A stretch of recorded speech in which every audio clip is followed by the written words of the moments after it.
నమస్తే. ఈరోజు బీసీలంతా ఒక మీటింగ్ పెట్టుకోవడం జరిగింది. దాంట్లో ఐఏఎస్ అధికారి అయినటువంటి పరికిపండ్ల నరహరి రాసినటువంటి ఓబీసీల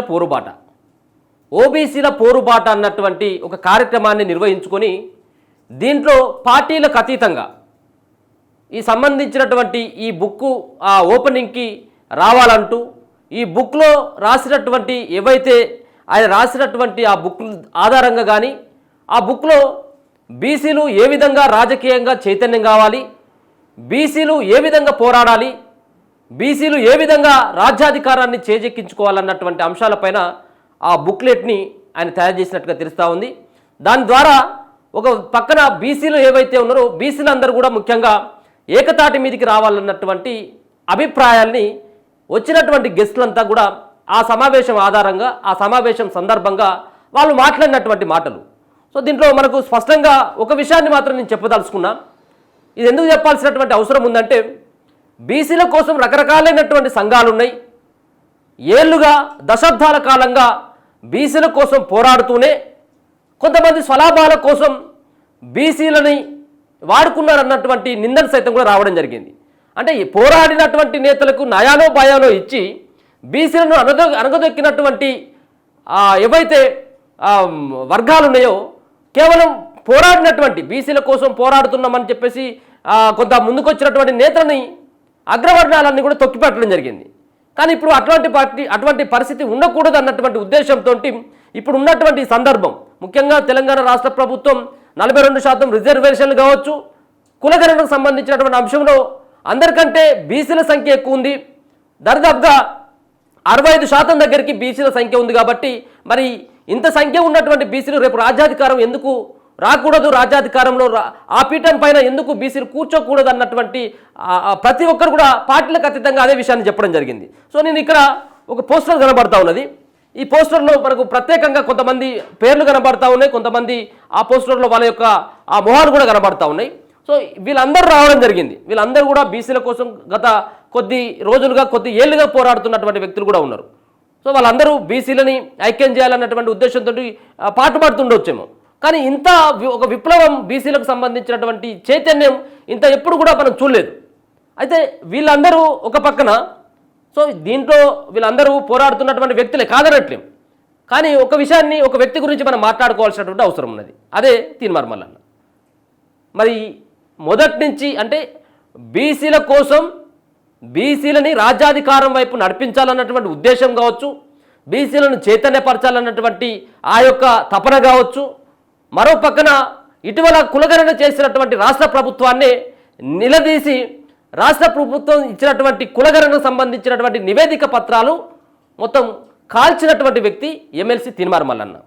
అంటే కాంగ్రెస్ పార్టీలోనే ఉంటూ కాంగ్రెస్ పార్టీ చేసినటువంటి కులగణనకు సంబంధించినటువంటి పత్రాలను సైతం అది కాల్చేసినటువంటి మల్లన్న. మరి అటువంటి వ్యక్తిని ఈ సంబంధించినటువంటి సమావేశానికి ఆహ్వానించలేదా, లేకపోతే ఆహ్వానం అందినా తను ఎందుకు రాలేదు? సో అసలు ఏం జరుగుతూ ఉన్నది? లేకపోతే వీళ్ళే వద్దని అనుకున్నారా?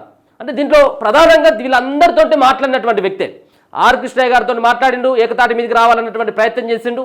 ఇప్పుడు కనబడుతున్నటువంటి వీళ్ళందరినీ ఒక రకంగా ఒకే వేదిక మీదకి తీసుకురావాలన్నటువంటి ఒక భగీరథ ప్రయత్నం చేసినటువంటి ఒక ముఖ్యమైనటువంటి వ్యక్తి కాంగ్రెస్ పార్టీలో ఉన్నటువంటి MLC Teenmaar Mallanna. So party నుంచి బహిష్కరణకు గురైనప్పటికీ ఆయన కాంగ్రెస్ పార్టీ ఎమ్మెల్సీగానే ఉన్నాడు.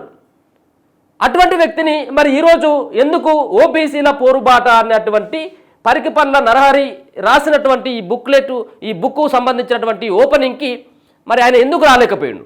చాలామంది వక్తలు వీళ్ళందరూ కూడా మాట్లాడడం జరిగింది. వీళ్ళందరూ బీసీల గురించే మాట్లాడిండు. సో ఒక మెట్టు ఎక్కువెక్కి తీన్మార్ మల్లన్న మాట్లాడినటువంటి వ్యాఖ్యలు మన అందరికీ తెలుసు. ముఖ్యంగా దాంట్లో బీసీలు చైతన్యం కావాలి, బీసీల యొక్క సంఖ్యను ఇప్పుడు ఉన్నటువంటి రాష్ట్ర ప్రభుత్వం దాచిందన్నటువంటి అభిప్రాయాన్ని వ్యక్తపరిచిండు. అదే ధోరణిలో రెడ్డి సామాజిక వర్గం నుంచి కొంతమంది పిడికడు లేనటువంటి వ్యక్తులంతా కూడా మీ పెత్తారం ఏంది, ఈ ఓసీ ముఖ్యమంత్రి చివరి ఓసీ ముఖ్యమంత్రి రేవంత్ రెడ్డి అంటూ ఒక అడుగు ముంగటేసి బీసీలని ఉత్తేజపరచాలన్నటువంటి ఉద్దేశంతో మాట్లాడినటువంటి మరి తీన్మార్ మల్లన్నని ఎందుకు వీళ్ళు విస్మరిస్తూ ఉన్నట్టు? అంటే ఒక పక్కన ఇప్పటికే విభేదాలు వచ్చి బీసీలలో చెల్లచెదురుగా అయిపోయినాయి. ఇప్పటికే ఇక్కడ మనకు అందరికీ తెలుసు. దీంట్లో ఉన్నటువంటి గ్రూపులు కూడా ఇప్పుడు జాజుల శ్రీనివాస్ గౌడ్ది ఒకవైపు, ఇప్పుడు ఉన్నటువంటి కృష్ణయ్యది ఇంకోవైపు, ఇప్పుడు ఉన్నటువంటి మల్లన్నది మరోవైపు, ఇంకో ఇద్దరు ముగ్గురు ఉన్నారు ఇంకా లీడర్లు బీసీలలో. అంటే ఎవరి దుకాణం వాళ్ళకే ఉన్నది. సో ఇప్పుడు ఈ దుకాణాలన్నీ కూడా ఒకే గొడుగు కిందికి తీసుకొని వచ్చి ఈ యొక్క ఉద్యమాన్ని ఉధృతం చేయాలన్నటువంటి ప్రయత్నం చేసినప్పుడు మరి ఆయన యొక్క అవసరం వీళ్ళకు లేదనుకున్నారా, లేకపోతే ఆయనను ఎందుకు పిలువనట్టు, మరి ఆయన ఏమైనా సొంత పార్టీ వైపు ఏమైనా నడిచేటువంటి అవకాశాలు ఉంటాయని చెప్పేసి ఏమైనా గ్రహించిల్లా అది తెలియదు. దీంట్లో మనం ప్రధానంగా చెప్పుకోవచ్చు, బీజేపీ పార్టీ నుంచి ఎంపీ అయినటువంటి ఈటల రాజేందర్ వచ్చిండు. అంతేకాకుండా ఒక పార్టీకి పిసిసి అధ్యక్షుడైనటువంటి మహేష్ కుమార్ గౌడ్ సైతం వచ్చిండు బీసీల కోసం ముందుకు. అంటే బీసీలందరూ ఏకం కావాలి, ప్రభుత్వంలో ఉన్న ప్రభుత్వంలో లేనటువంటి వ్యక్తులు సైతం కూడా ఈ సమావేశానికి రావడం జరిగింది. మరి ఒక పక్కన కాంగ్రెస్ పార్టీ నుంచి బహిష్కరణకు కేవలం గురైంది బీసీల కోసం మాట్లాడి గొంతెత్తి నిలదీసినటువంటి మల్లన్న ఆయనను ఎందుకు పిలవలేదు అనేటువంటి ప్రశ్న ఉత్పన్నమవుతుంది. ఇప్పుడు ఆయన ఈ సమావేశానికి వచ్చినట్టయితే ఇంకా కొంత అది ఇంకా బలంగా నిలబడేది. ఇప్పుడు దీంట్లో ఆయన పిలవకపోవడమో లేకపోతే రాకపోవడం ద్వారా కొంత అది వేరే రకమైనటువంటి సంకేతాలకు పోతుంది కదా, మళ్ళీ ఇంకొక గ్రూప్ అన్నటువంటి టైప్లో పోతుంది కదా. మరి ఆయనను నాకు తెలిసి నరహరి ఐఏఎస్ గారు దర్దాపుగా ఆయనను నేను అనుకుంటా ఉన్నా పిలిచి ఉండొచ్చు అన్నటువంటి భావన అయితే నేను అనుకుంటా ఉన్నా. సరే పిలిచిందా లేదనేది ఆయన వ్యక్తిగత విషయం, అది వేరే రకం. కానీ ఈ సమావేశానికి మల్లన్న వస్తే బాగుండేమో అన్నటువంటి అభిప్రాయం చాలా మందిలో కనబడతా ఉన్నది. ఈటల రాజేందర్ వచ్చిండు, ఆయన బీసీల కోసం మాట్లాడిండు. మహేష్ కుమార్ గౌడ్ వచ్చిండు, ఒక పక్కన రెడ్డి ముఖ్యమంత్రి ఉన్నాడు, రెడ్డి ముఖ్యమంత్రి రేవంత్ రెడ్డి ఉన్నప్పుడు కూడా ఆయన బీసీల కోసం కదిలొచ్చిండు.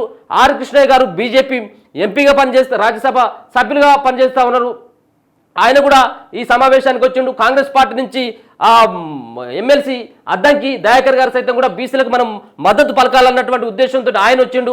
అనిల్ ఈరవత్రి ఈయన కూడా కాంగ్రెస్ పార్టీ నుంచి ఈయన వస్తే టీఆర్ఎస్ పార్టీకి సంబంధించినటువంటి ఎమ్మెల్సీ దాసో శ్రవణ్ కుమార్ గారు, అలాగే గంట చక్రపాణి, అలాగే వకలోవరణం కృష్ణమోహన్ ఏదైతే తెలంగాణ బీసీ కమిషన్ చైర్మన్గా పనిచేసినటువంటి వ్యక్తి, అలాగే వి ప్రకాష్ టీఆర్ఎస్ పార్టీ నుంచి వచ్చిండు, చిరంజీవులు ఐఏఎస్ గారు వచ్చిండు, అంతేకాకుండా పూర్ణచంద్రరావు ఈయన వచ్చిండు, జాజుల శ్రీనివాస్ గౌడు, నారాయణ గారు, అలాగే ఒక పక్కన మిట్టపల్లి సురేందర్ లాంటి వ్యక్తులు ఈ సంబంధించినటువంటి పరికిపల్ల నరహరి ఐఎస్ గారు రాసినటువంటి ఓబీసీల పోరుబాట అన్నటువంటి కార్యక్రమాన్ని వీళ్ళందరినీ పిలిచిన తర్వాత వాళ్ళు ఎందుకు ఆయనను మరి ఎందుకు ఈ సంబంధించినటువంటి సమావేశానికి హాజరు కాలేదు అన్నటువంటి అటువంటి ప్రశ్నలు అయితే తలెత్తుతా ఉన్నాయి.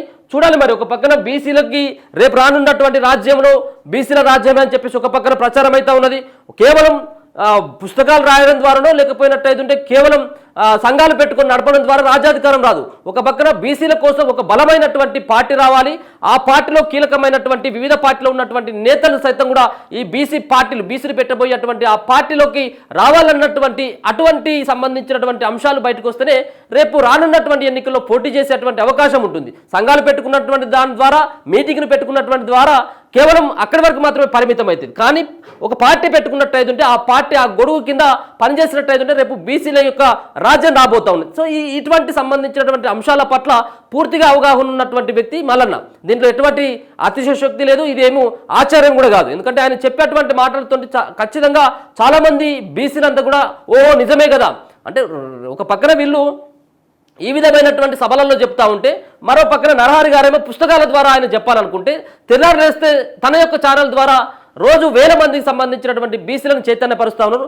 బీసీలకు సంబంధించినటువంటి జనాభా ఎంత, దాంట్లో ఉన్నటువంటి మన జాబ్ల సంఖ్య ఎంత, మరో పక్కన ప్రభుత్వ ఉద్యోగాలలో మన సంఖ్య ఎంత, జడ్జిలలో మన సంఖ్య ఎంత, అడ్వకేట్లలో మన సంఖ్య ఎంత, ప్రభుత్వంలో ఉన్నటువంటి కార్పొరేషన్ చైర్మన్లో ఉన్నటువంటి సంఖ్య ఎంత, అసలు ప్రభుత్వాన్ని నడుపుతున్నటువంటి వ్యవస్థ ఎవరు, దానికి ఉన్నటువంటి వాటికి అందిస్తున్నటువంటి నిధులు ఎవరు అందిస్తూ ఉన్నారు, బీసీలను ఏ విధంగా మోసం చేస్తూ ఉన్నది అన్నటువంటి అన్ని అంశాలను కూలంకుషంగా తన తెర ద్వారా చెబుతున్నటువంటి వ్యక్తి. సో ఆయన ఖచ్చితంగా సమాజంలో కొంత బీసీలని కొంత చైతన్యపరిచేటువంటి వ్యక్తి. సరే ఒక రకమైనటువంటి కొంత ఆక్రోషంగా ఉండొచ్చేమో, కానీ ఆక్రోషంగా ఉన్నప్పుడు కూడా ఆ ఆక్రోషం వెనుక ఖచ్చితంగా ఆయన యొక్క ఆవేదన కానీ ఆయన యొక్క ఆలోచన విధానం అంతకు మిక్కిలి రెట్టింపు ఉత్తేజాన్ని కలిగించేటువంటి ఆ పరిస్థితుల్లో ఆయన యొక్క మెసేజ్ ఉంటుంది. దాని ద్వారా చాలామంది ఇప్పటికే బీసీ వర్గాలంతా కూడా మేల్కొనడం జరిగింది. అటువంటి వ్యక్తి ఉన్నట్టయితుంటే బాగుండేమో, కానీ ఆయనే రాకపోవడం ఇది కొంత వేరే రకమైనటువంటి మెసేజ్ అయితే పోతా ఉంది జనాల్లోకి. ఆయనని ఆయనను మరి వీళ్ళు కాదనుకుంటా ఉన్నారా, లేకపోతే వీళ్ళను తను కాదనుకుంటూ ఉన్నాడు అనేది అయితే తెలియదు. చూద్దాం మరి. ఒక పక్కన ఇన్ని రోజుల నుంచి ఇటువంటి సమావేశాల్లో ముందుండి నడిపించినటువంటి మల్లన్న ఇటువంటి సమావేశాలు లేకపోవడం కొంత అయితే ఆశ్చర్యానికి ఆందోళనకైతే గురి చేస్తూ ఉన్నది. చూస్తూనే ఉండండి మన తొలి వెలుగు.